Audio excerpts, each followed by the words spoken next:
Hello and welcome to this morning's meditation. We'll start with a short Bible reading which Susan will read to us. The reading is taken from Matthew 26, verses 17 to 20. On the first day of unleavened bread, the disciples came to Jesus, saying, "Where do you want us to make the preparations for you to eat the Passover?" He said, "Go into the city to a certain man and say to him, 'The teacher says, my time is near. I will keep the Passover at your house with my disciples.'" So the disciples did as Jesus had directed them, and they prepared the Passover meal. When it was evening, he took his place with the 12, and while they were eating, he said, "Truly I tell you, one of you will betray me."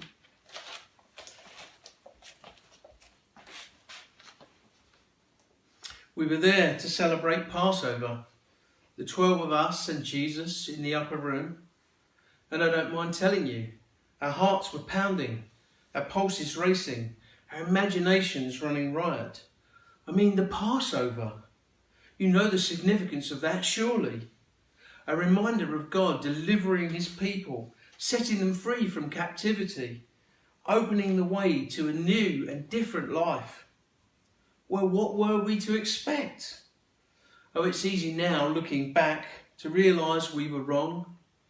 But at the time, it seemed to all of us, all except Judas anyway, that this was it, the moment we'd been waiting for. The time when Jesus would pull the rabbit out of the hat, turn the tables on his enemies, and show us he was in control after all. Only then, whilst we were eating together, enjoying ourselves more than we had in a long time, he stood, quietly, solemnly, and we could see from the look on his face that he had other ideas.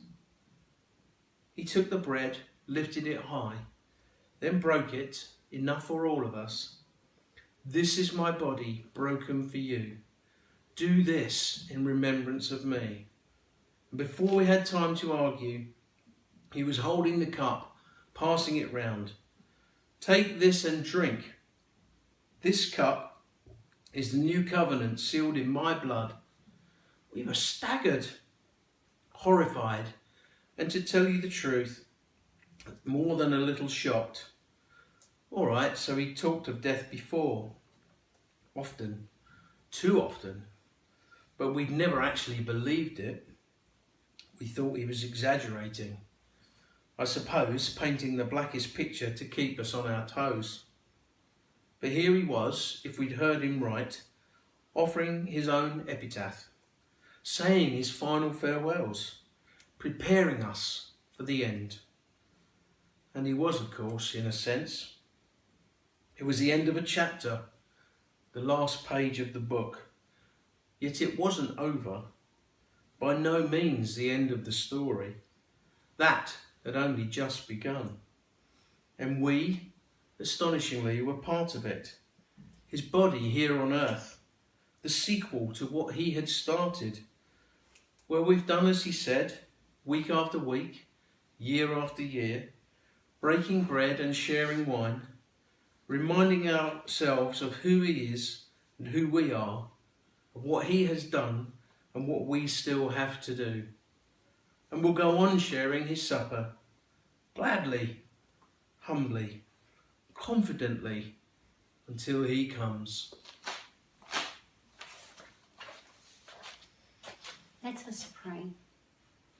Lord Jesus Christ, you broke bread, you shared wine, with the one you knew would betray you, with the one you knew would deny you, with those you knew would soon abandon you to your fate. Despite everything, you stayed true, freely offering your life. Lord Jesus Christ, you invite us to break bread and share wine, even though we too betray you.